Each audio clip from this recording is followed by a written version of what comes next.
Welcome to Military History Inside Out, covering wars and battles from across the globe and across the ages.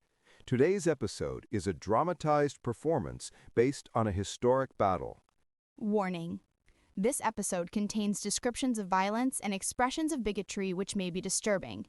This language is used to educate listeners about attitudes and biases of the period so that they may better understand the events. Listener discretion is advised. Thank you, and enjoy. Today's battle, the Battle of Somosierra, November 30th, 1808, part of the Napoleonic Wars and the Peninsular War. First point of view, introduction and chronology of events, the Spanish. The Spanish perspective, the defense. Urgent dispatch, read aloud by town criers in Madrid and surrounding villages. Origin, headquarters of General Benito San Juan, Reserve Army. Date, morning, November 30th, 1808. Subject, the defense of the capital. People of Spain, loyal subjects of the junta and defenders of the faith, hear this urgent proclamation from the Sierra de Guadarrama. The hour of judgment is upon us. The usurper, Napoleon Bonaparte, having grown tired of his marshal's failures following our glorious victory at Bain, has descended upon our sacred soil in person. The grand army, a serpentine beast of iron and blue cloth, is coiling at the foot of the mountains. Our spies report they have bypassed the flanks and are driving straight like a dagger toward the heart of the kingdom. The pass of Somosierra is the gate to Madrid. If this gate falls, the road to the capital lies open and defenseless. The political situation is dire. Our beloved King Ferdinand VII remains in captivity, and the central junta struggles to coordinate the disparate armies of the provinces. We stand alone here at the pass. General San Juan has gathered what forces he can, a mixture of brave regulars, hasty levies, and volunteers. We number perhaps 9,000 men, a fraction of the horde that approaches. Logistically, our situation requires your immediate aid and prayers. Our supply lines are strained. Oxen carts struggle up the icy tracks to bring powder and shot. Our infantry are armed with outdated muskets, and many of the militia lack proper winter coats to withstand the biting mountain air. However, our greatest asset is the terrain itself. The Somosierra Pass is a narrow, winding defile, flanked by steep, rocky slopes that prevent wide maneuvering. It is a natural fortress. To exploit this, General San Juan has positioned our artillery, our iron teeth, with masterful precision. 16 guns have been placed in echelon across 4 batteries along the winding road. They are positioned to rain grape shot upon anyone foolish enough to attempt a direct ascent.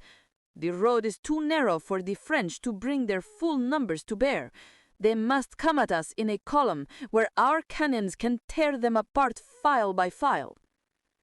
The weather this morning is both a blessing and a curse. A thick, wet fog clings to the mountains, obscuring vision beyond a few dozen yards. This dampness threatens our powder, but it also hides our true numbers from the French scouts. It is cold, bitterly cold. The ground is slick with mud and frost. As daylight struggles to pierce the gloom, we wait. The fate of Madrid and all Spain rests on the courage of the men manning the guns in this mist. Stand ready. Timeline of events. Spanish dispatch log. Location, Spanish Field Headquarters, Somosierra Pass. Date, November 30th, 1808. 0700 hours. The fog of war. Visibility is near zero. A heavy freezing mist blankets the pass. General San Juan inspects the 4 artillery batteries positioned along the ascending road. The men are cold, but resolved. The silence is unnerving. 0830 hours. Enemy contact. Reports from our forward pickets indicating movement at the base of the pass. The rumble of drums is heard through the fog. The French infantry is probing the ascent. 0915 hours. Initial skirmish. French skirmishers, voltigeurs, are attempting to scale the steep slopes on our right and left flanks to outflank the guns. Our sharpshooters engage them. The terrain is slowing them down significantly. 0945 hours. The first volleys. The lead French column has appeared on the road within range on the first battery. Our gunners fire grape shot. The effect is devastating in the narrow corridor. The French fall back. We hold. 10:30 hours. Stalemate. The enemy infantry is bogged down. They cannot deploy their superior numbers. The fog is lifting slightly, revealing the Emperor's impatience. He is visible near the base of the pass. Our position seems impregnable to infantry assault. 1100 hours. Cavalry spotted. Unbelievable. They are forming cavalry on the road.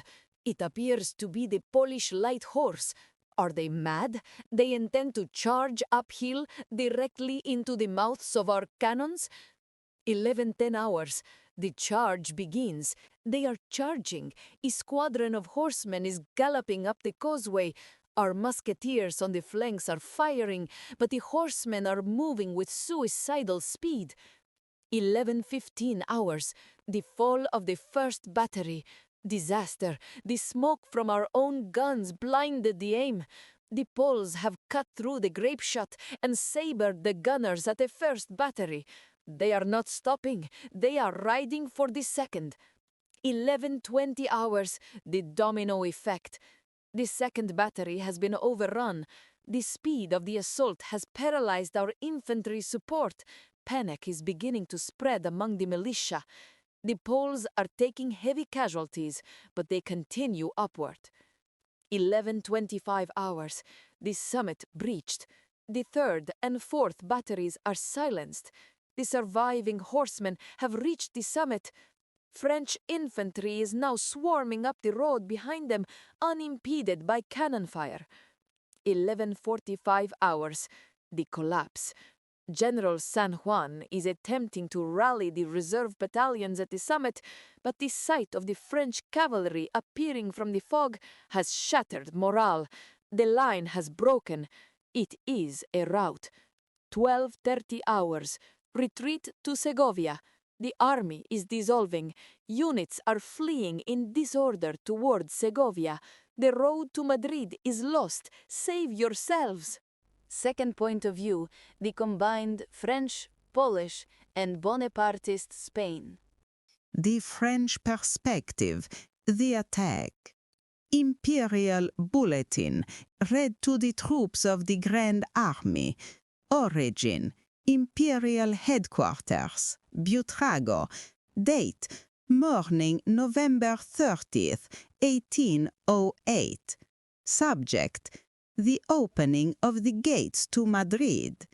Soldiers of the Empire, Polish guards, brave infantry of the First Corps. The Emperor commands you to look up. There, hidden in the clouds and mist of the Guadarrama, lies the last obstacle between you and the nest of the rebellion.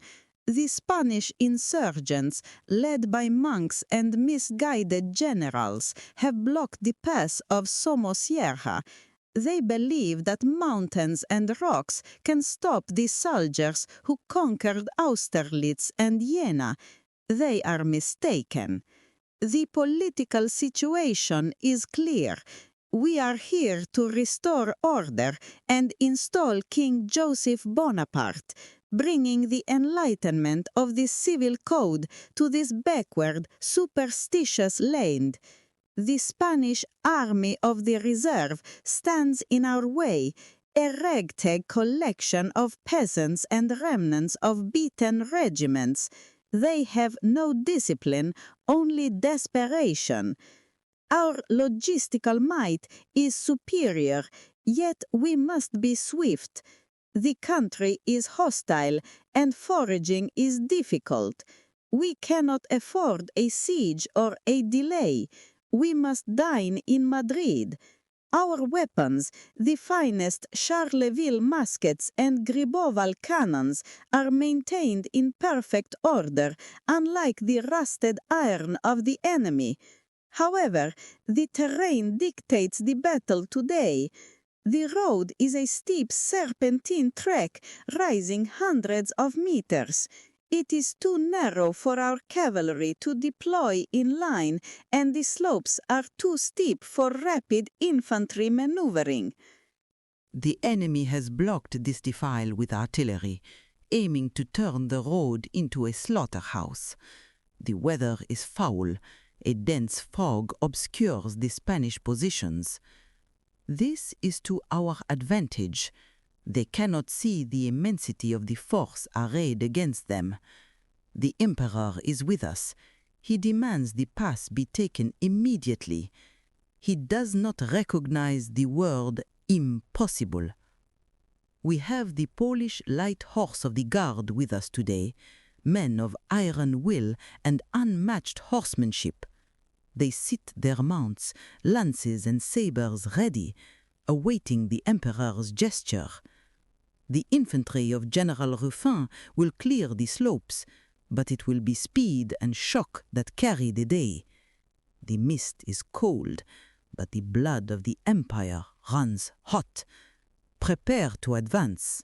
Timeline of events, Imperial Staff Log.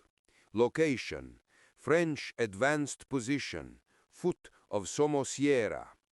Date, November 30th, 1808. 0730 hours, reconnaissance. The fog is extremely dense. The Emperor is frustrated by the lack of visibility, but orders the advance. We must determine the strength of the blockade. 0800 hours, infantry deployment. General Victor is ordered to send the infantry of Ruffin's division to scale the heights on both sides of the road. Their progress is slow due to the steep rocks and Spanish sharpshooters. 0930 hours, the bottleneck. The infantry is engaged but pinned down. The Spanish artillery fire is accurate and heavy. The central road is swept by grapeshot. The advance has stalled. 1045 hours, the Emperor's fury. Napoleon is observing the stalemate. He strikes his riding crop against his boot. He declares, "I did not come here to be stopped by Spanish peasants." He looks to the cavalry escort. 1100 hours, the fatal order. The Emperor turns to the 3rd Squadron of the Polish Light Horse, Chevaux Légers. He commands, "Take those positions." Colonel Piret protests that it is impossible. The Emperor retorts, "You do not know my Poles." 1105 hours, the charge initiated. Kozietulski commands the squadron. "Forward! Vive l'Empereur!" 125 men draw sabers. They spur their horses into a gallop, uphill, 4 abreast, straight into the fog and fire. 11:15 hours, the gauntlet. The 1st Spanish battery fires. Horses and men go down, including Kozietulski. Captain Jivanovsky takes command. They do not stop. They leap the gunwales and saber the gunners. 11:18 hours, momentum. The charge continues to the 2nd battery. The Spanish are terrified by this thunderbolt emerging from the mist. The 2nd battery is taken. Lieutenant Nigolevsky screams for the men to push on. 11:22 hours, the summit. The 3rd and 4th batteries are overrun in rapid succession. The squadron has lost many men and horses, but the guns are silenced. The road is open. 11:30 hours. Support arrives. The incredible sacrifice of the Poles has cleared the way. The chasseurs à cheval and Napoleon's infantry reserves are now charging up the road without taking cannon fire. 11:50 hours. The pursuit. The Spanish army is broken. They are throwing down their weapons and fleeing. We are cutting them down as they run. 1300 hours. Victory secured. The emperor stands at the summit. He pins his own cross of the Legion of Honor onto the chest of the wounded Lieutenant Nigolevsky. The road to Madrid is ours. The Spanish army ceases to exist as a fighting force. Thank you for listening to this episode of Military History Inside Out. Today's episode has been a dramatized performance based on historical events. Listeners are encouraged to research the precise details of the event covered. We welcome all comments, questions, corrections, or criticism of the episode on any of our social media links. On Instagram at Chris Alvarez War Scholar, on X at War Scholar, on Facebook at warscholar.org, and on Reddit at MHIO Podcast. You can also suggest battles that you would like to hear on the podcast. Visit warscholar.org for more social media and Discord community links. Please check back regularly for more episodes and provide likes where you can to support continued production of these episodes. Thank you for listening.